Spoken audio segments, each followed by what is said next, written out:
Hello and welcome to an academy. मैं शुभम सिसोदिया आप सबका बहुत स्वागत करता हूं। आप सब लोग जानते हैं कि रिसेंटली सीजेपी और बाकी सभी स्टूडेंट के प्रोटेस्ट के बाद जो धर्मेंद्र प्रधान जी का रेजिग्नेशन है उसके बाद हुआ, उसके जस्ट कुछ ही दिन बाद, मतलब शायद अब ऐसा लग रहा है कि जो जेनजी है उसका जो जंतर मंतर है वो इंस्टाग्राम है, ऑनलाइन जंतर मंतर उनका वो बन चुका है। अभी सोशल मीडिया पर एक डिमांड काफी ज्यादा रेज हो रही है और वो डिमांड है हमारी कि जो रिजर्वेशन है उस रिजर्वेशन को समाप्त किया जाना चाहिए। और इसके बारे में आपको बताऊं, लगभग 30 से 35 लाख जो फॉलोवर हैं, कुछ ही समय के अंदर इतने सारे फॉलोवर हैं वो हमें यहां पर देखने को मिलेंगे इनके। और इतने सारे जो फॉलोवर्स हुए हैं, इन फॉलोवर्स के बाद में हालांकि जो और कुछ मुद्दे हैं वो मुद्दे भी यहां पर खड़े हुए हैं, लेकिन अभी और भी जो डिमांड मांगी जा रही है, जैसे E20 के बारे में हम बात कर रहे हैं कि E20 वाला मुद्दा है, उस पर भी यहां पर एक अलग से जो चैनल है वो यहां पर बन गया है।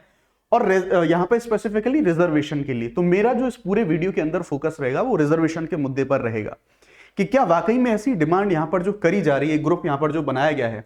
इसके बाद में आप देखेंगे कि रिजर्वेशन हटाओ मूवमेंट एक अकाउंट यहां पर बना है और ये थोड़ा पुराना स्क्रीनशॉट है, अदरवाइज आप देखोगे कि इनके जो फॉलोअर्स हैं वो 30-35 लाख तक भी क्रॉस कर चुके हैं, यानी कि एक बड़ा जो समाज का हिस्सा है वो उसका सपोर्ट कर रहा है। पर क्या सच में इतना प्रैक्टिकल है, ये पॉसिबल है भी? और अगर प्रैक्टिकल है भी, पॉसिबल है भी, तो कैसे इसको एरेडिकेट किया जा सकता है, कैसे इसको हटाया जा सकता है? अब इस वीडियो को देखने के बाद कुछ लोग शायद हो सकता है मुझे क्रिटिसाइज करेंगे, कुछ लोग अपना पक्ष रखेंगे, कुछ लोग इन फेवर आएंगे और कुछ लोग हो सकता है अगेंस्ट में जो अपना अभिव्यक्ति है वो करेंगे कमेंट सेक्शन में। आप सबका स्वागत है और आप सबका अभिनंदन है कमेंट सेक्शन के अंदर, बिकॉज इस देश के अंदर freedom of speech and expression वो सभी को मिला हुआ है। बट मैं यहां पर वो बातें करूंगा जो बातें संविधान के अनुसार और कुछ प्रैक्टिकल इश्यूज हैं उनके बारे में भी बात करेंगे कि आज जो चीजें बोली जा रही हैं या फिर जैसी डिमांड्स करी जा रही हैं रिजर्वेशन को समाप्त करने के लिए, क्या वो प्रैक्टिकल है भी? तो इसके पीछे की जो पूरी जर्नी है उस थोड़ा सा जर्नी को देखेंगे। हालांकि मुद्दा ऐसा है कि घंटों उस पर बातचीत करी जा सकती है, लेकिन कुछ ऐसे इंपॉर्टेंट पिन पॉइंट हैं जिनको मैं अपनी क्लासेस हैं, जो प्लस क्लासेस हैं उनके अंदर अपने जो स्टूडेंट्स हैं उनको भी पढ़ाता हूं, बिकॉज मैं संविधान और पॉलिटी का एक छात्र हूं और साथ ही साथ एक एजुकेटर भी हूं, तो वो मैं यहां पर पढ़ाता हूं। तो उन्हीं सब चीजों के बारे में हम यहां पर डिस्कशन करेंगे। एक बार आप थोड़ा सा हिम्मत करके इस पूरे वीडियो के सारे पॉइंटर्स को समझ लेना, सारे पॉइंटर्स को सुन लेना, उसके बाद आप अपनी राय है पूरा वीडियो देख के तभी कोई राय देना कमेंट सेक्शन में। उससे पहले कोई राय दोगे तो शायद वो कंक्लूड नहीं हो पाएगी पूरी रिजर्वेशन के बारे में, जिससे हम कई बार अफर्मेटिव एक्शन है, ये जो शब्द हम देते हैं वहां पर सकारात्मक भेदभाव, सब्सटेंटिव जो इक्वलिटी है उसके बारे में हम यहां पर बात करते हैं, उसको थोड़ा सा हम यहां पर समझने की कोशिश करेंगे। आप जानते हैं कि जो ब्रिटिशर्स थे, उन ब्रिटिशर्स ने पूरी दुनिया के अंदर अलग अलग देशों को उपनिवेश बनाया अपना, जैसे भारत को बनाया था, और उसी तरह से उन्होंने अमेरिका में भी अपना उपनिवेश बनाया था। अमेरिका में वो काम करने के लिए कॉटन रहा या फिर अलग अलग जो अपने उनके काम होते थे, प्रोडक्शंस होते थे, उन सब चीजों के लिए उन्होंने अफ्रीका से बहुत सारे स्लेव्स जो हुआ करते थे, बहुत सारे गुलाम हुआ करते थे, वहां पर उनको लाना शुरुआत करा स्लेव्स को, यानी कि जो ब्लैक्स होते हैं, डेफिनेटली अगर रेसिज्म के आधार पर हम बात करेंगे तो ऐसे करके अमेरिका में बहुत सारे ब्लैक्स जो कि जो अफ्रीका से लाए गए थे, गुलाम थे या फिर दास्ता की बात हम यहां पर करते हैं, उनको काम करने के लिए लाया जाता था। कुछ दिन बाद अमेरिका जो है वो आजाद हो जाता है, ब्रिटिशर्स अमेरिका छोड़ के चले जाते हैं, अमेरिका स्वतंत्र हो जाता है और उसी को हम कहते हैं United states of America, right. अब जब ये संविधान में बदलाव हुए, अब देखो ये जो ब्लैक्स थे, क्योंकि ये गुलाम थे, दास थे, तो इनके साथ में दो तरह से जो इनके साथ में जो भेदभाव है वो भेदभाव होता था। पहला, इनके साथ दासता होती थी, दासता के शिकार थे ये, और दूसरा इनको नस्ल के आधार पर भी भेदभाव का सामना करना पड़ता था, क्योंकि देखने में ब्लैक्स थे और अमेरिका में व्हाइट लोग थे। अब जब ये सारे लोग वहीं रह गए, लंबे समय तक वहीं रहे, परिवार वगैरह इनका सब कुछ वहीं बस गया, वहीं पर रहने लग गए, उसके बाद अमेरिका आजाद भी हो गया, अमेरिका का संविधान भी बना, तो ऐसे लोगों के एक्सप्लॉयटेशन को रोकने के लिए अमेरिका ने कुछ कानून बनाए और उन कानूनों में पहले उन्होंने शुरुआत करी कि भाई ये जो दासता है या फिर भेदभाव है वो सारी चीजें समाप्त हो जाएंगी। पर आप लोग जानते हैं कि कानून बनाने से वो चीजें समाप्त होने वाली बातें जरूर होती हैं, लेकिन व्यवहार में वो चीजें समाप्त नहीं होती। यानी कि अमेरिका के अंदर जो सारे ब्लैक्स थे उनके साथ में जो भेदभाव है वो भेदभाव पूरी तरह से लंबे समय तक चलते रहे। कोशिश भी करी गई कि उन बच्चों जो ब्लैक्स बच्चे हैं उनके लिए रहने के लिए, स्कूल्स के लिए अलग जो स्कूल की बसेस हैं वो अलग कर दी जाए, सो दैट उनको ऐसे नस्लीय भेदभाव हैं, ऐसे आक्रमण हैं, ऐसी हिंसा है, ऐसी सब चीजें उन बच्चों को ना झेलनी पड़े। लेकिन अंततः वो चीजें एज इट इज रहती चली गई, वो चीजें सारी समस्या एज इट इज बढ़ती चली आई। और फिर उसी समय पर हम देखेंगे तत्कालीन जो अमेरिका के राष्ट्रपति हैं, शायद ये 35वें राष्ट्रपति थे अगर मैं गलत ना हूं तो, राष्ट्रपति जॉन एफ कैनेडी, 1961 के अंदर उन ब्लैक्स के साथ में जो भेदभाव होता था, इनके द्वारा इस शब्द का इस्तेमाल किया गया जिसे हम अफर्मेटिव एक्शंस कहते हैं। इसी को हम कहते हैं विविधात्मक जो हमारी कार्रवाइयां हैं, या फिर सकारात्मक भेदभाव कहते हैं। इन्होंने इस चीज को यहां से शुरुआत करा और इन्होंने यहां पर बताया कि इन लोगों के साथ बहुत लंबे समय तक हिस्टोरिकल रूप से इन लोगों के साथ भेदभाव होता आया है, इसलिए इन लोगों को कुछ बाकी लोगों के कंपैरिजन में एक्स्ट्रा आवश्यकता है, क्योंकि ये जो लोग होते थे इनको ना ऐसी सुविधाएं ना शिक्षा, वो जीवन स्तर इन लोगों को कभी मिला ही नहीं। हमेशा इन लोगों ने शोषण भेदभाव उन्हीं चीजों का शिकार ये लोग रहे थे, जो ब्लैक्स की बात कर रहा हूं मैं अमेरिका के अंदर। इसलिए अमेरिका के राष्ट्रपति ने सबसे पहले शब्द का इस्तेमाल किया था अफर्मेटिव एक्शन। ठीक है, तो ऐसी चीजें यानी कि उन लोगों के लिए कुछ विशेष सुविधाएं लाने के लिए जो लंबे समय तक ऐसे रहे थे, उसको हम यहां पर बात कर रहे हैं इनके द्वारा। ये सारी एक इमेज आपने देख ली होगी। अब बात करते हैं थोड़ा सा भारत के बारे में। भारत के समाज को आप सब लोग समझते हैं, और कुछ थोड़ी सी जो कुछ कटुता बातें हैं, या फिर मैं कहूंगा कुछ बिटर ट्रूथ हैं, वो हम सबको यहां पर स्वीकार करने पड़ेंगे, हम सबको यहां पे एक्सेप्ट करने पड़ेंगे।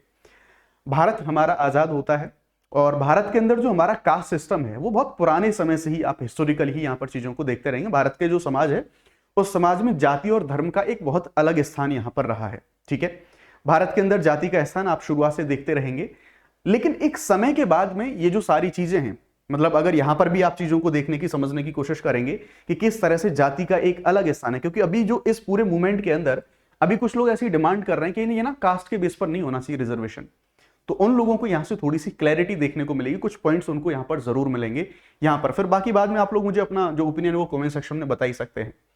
भारत भी आजाद होता है, लेकिन जब भारत आजाद होता है या फिर जब हम संघर्ष की लड़ाई के अंदर होते हैं, तो गांधी जी और अंबेडकर, इन दोनों के जो तर्क थे, इन दोनों के तर्क ऐसे जो विभेद या फिर ऐसे जो लोग थे जो ऐसे शोषण को, ऐसे भेदभाव को झेल रहे थे, उन दोनों को लेकर उनके अलग अलग पर्सपेक्टिव हमें समझने को देखने को मिलते हैं। क्योंकि जाति व्यवस्था के अंदर आप सब लोग जानते हैं कि किस तरह से हमारे समाज को ब्राह्मण, क्षत्रिय, वैश्य, शूद्र, इनमें यहां पर विभाजित कर दिया गया। और ये जो निम्न स्तर के लोग थे, इन निम्न स्तर के लोगों को ये वाली सुविधाएं, ये वाले अवसर ये कभी नहीं दिए गए। इनको केवल हमेशा शोषण और इनकी सेवा में ही लगा के रखा गया, राइट।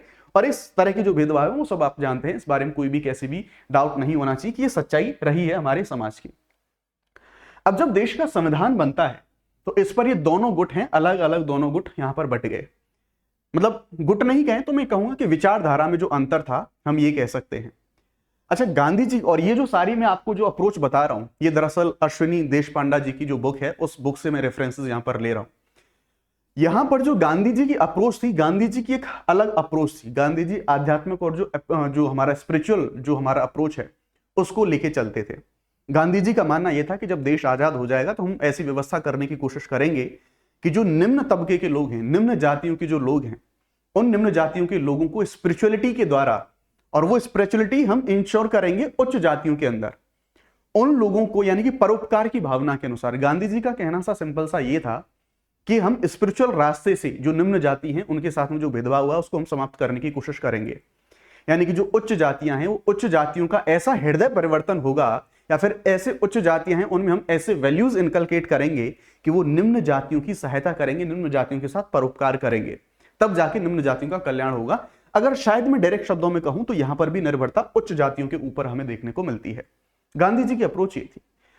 अंबेडकर जी की अप्रोच इससे एकदम बिल्कुल डिफरेंट थी। अंबेडकर इस बारे में बिल्कुल भी सहमत नहीं थे। बोले कि अगेन फिर से हम उच्च जातियों की वो कब नैतिक होंगे, कब वो परोपकारी होंगे, उसका इंतजार हमें क्यों करना।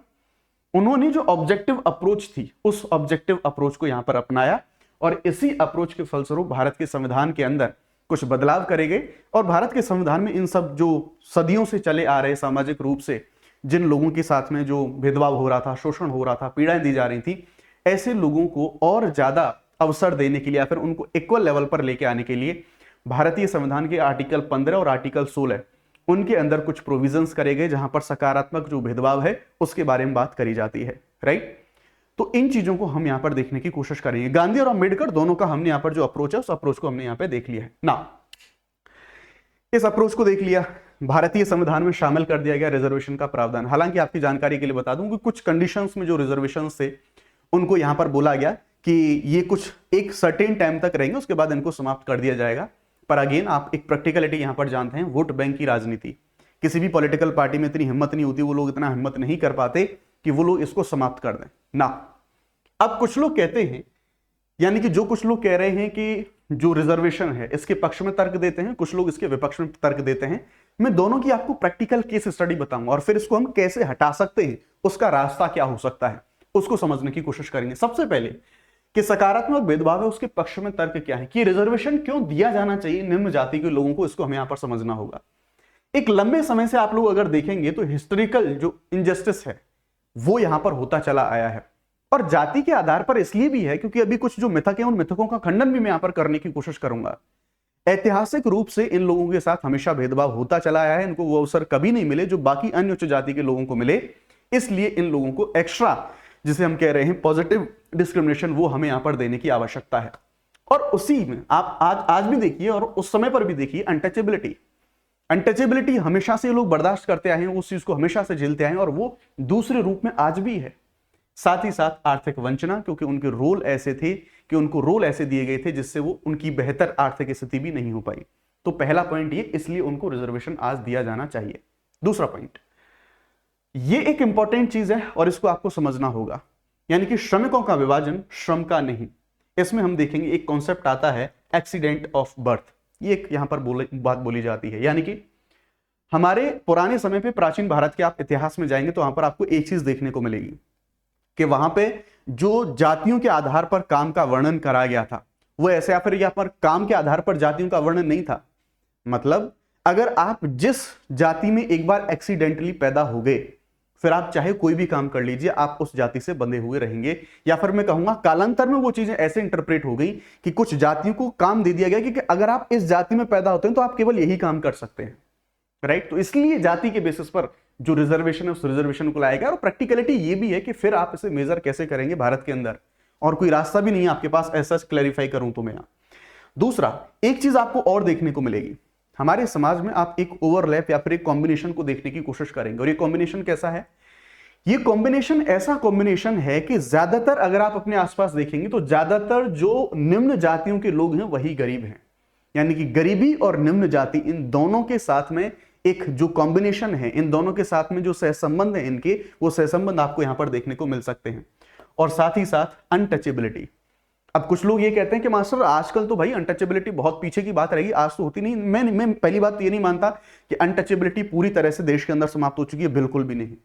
शहरों के अंदर अगर आप कहें कि शहरों के अंदर अनटचेबिलिटी समाप्त हो गई है, बिल्कुल भी नहीं हुई है पूरी तरह से। क्यों? क्योंकि उसके रूप बदल गए हैं, केवल व्यवहार बदल गए हैं आज भी। और मैं आपको कुछ ऐसी केस स्टडीज बताने की यहां पर आज मैं आपको कोशिश करूंगा।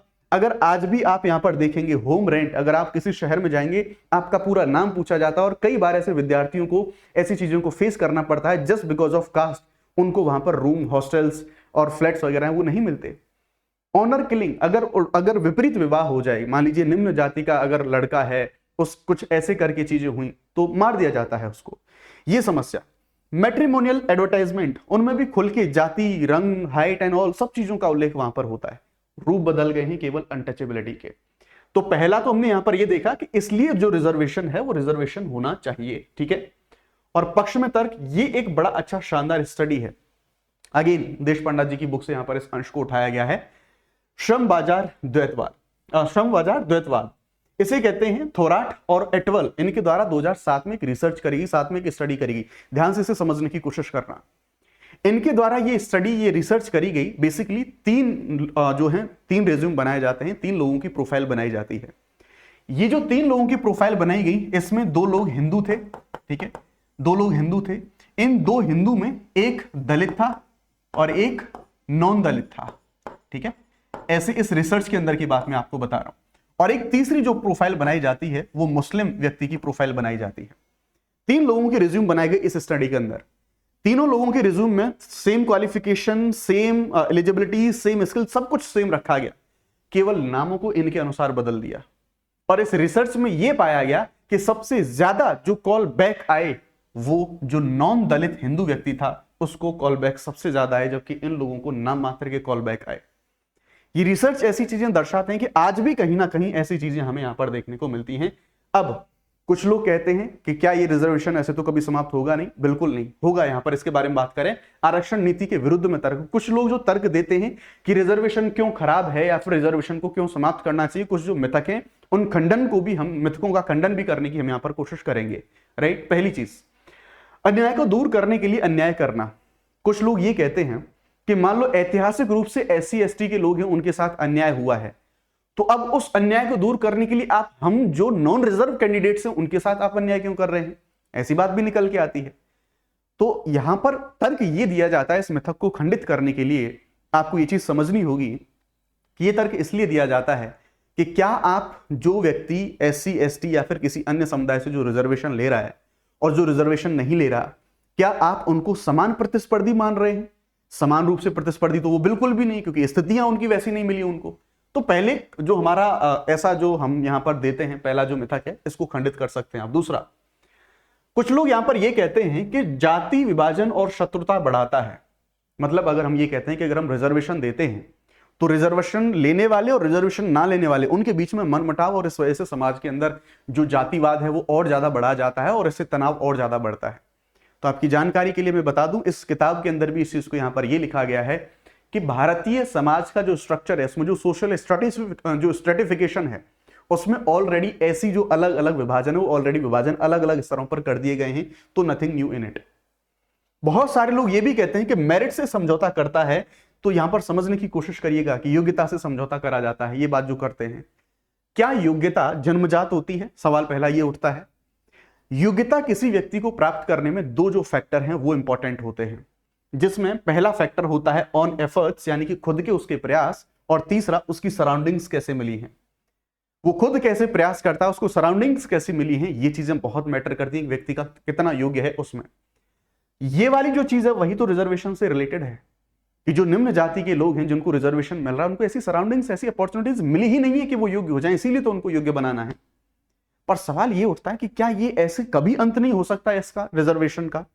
यहां पर एक अप्रोच दी जाती है। अब ये नहीं कि रिजर्वेशन 100% पूरी तरह से सही भी है, नहीं, कुछ खामियां हैं।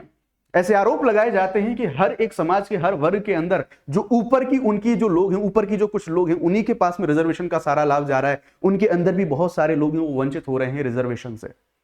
तो ऐसे लोगों को कैसे, मतलब क्या इसका सॉल्यूशन कैसे निकाला जाए? तो कुछ दो तीन चीजें यहां पर डिस्कस करी जाती हैं, इनके बारे में हम यहां पर बात कर सकते हैं। पहला है बेटर टारगेटिंग। बेटर टारगेटिंग में क्या है, जैसे एलिमिनेशन हम कर सकते हैं, यानी कि जिन लोगों को नुकसान ज्यादा हुआ है या फिर जिन लोगों की स्थिति अभी बेहतर हो गई है उनको उससे बाहर निकालें। जो वाकई में रिजर्वेशन के हकदार हैं उन लोगों तक रिजर्वेशन सही मात्रा में पहुंचना चाहिए। जैसे कुछ जातियां ऐसी होती हैं, कुछ गिनी चुनी जातियां ऐसी होती हैं, रिजर्वेशन का लाभ वही ले रहे हैं, बाकी लोगों को रिजर्वेशन का लाभ मिल ही नहीं रहा। और दूसरा सबसे most important, that is continuous evolution. इसमें हम बात करें, यानी कि एक सततता बनी रहनी चाहिए कि अगर आप एक किसी ग्रुप को रिजर्वेशन दे रहे हैं तो ऐसा थोड़ी हमेशा देते ही रहेंगे। अगर आपको यह लगा कि हमने इन लोगों को रिजर्वेशन दिया, इनकी स्थिति अभी काफी बेहतर हो गई, तो इनको बाहर निकालो रिजर्वेशन से, ऐसा कर सकते हैं आप। इसीलिए समय समय पर जो डेटा है वो डेटा अपडेट होना चाहिए, सर्वे एंड ऑल, वो अलग अलग एक सारी चीजें हैं, उनको अपना के ये कंटिन्यूअस जो हमें एवोल्यूशन है वो हमें यहां पर देखने को मिलना चाहिए। और उसके बाद सबसे इंपॉर्टेंट, अगर जब रिजर्वेशन समाप्त होगा तो उसके लिए इस प्रणाली को यहां पर बताया जाता है। अभी रिजर्वेशन 3 स्तर पर हमें देखने को मिलेगा। सबसे बेसिक लेवल पर हमें एजुकेशन में रिजर्वेशन, फिर हमें जॉब्स में रिजर्वेशन, और फिर हम देखेंगे यहां पर हमें प्रमोशन में रिजर्वेशन। ठीक है, हमें इस रिजर्वेशन को ऊपर से समाप्त करना पड़ेगा।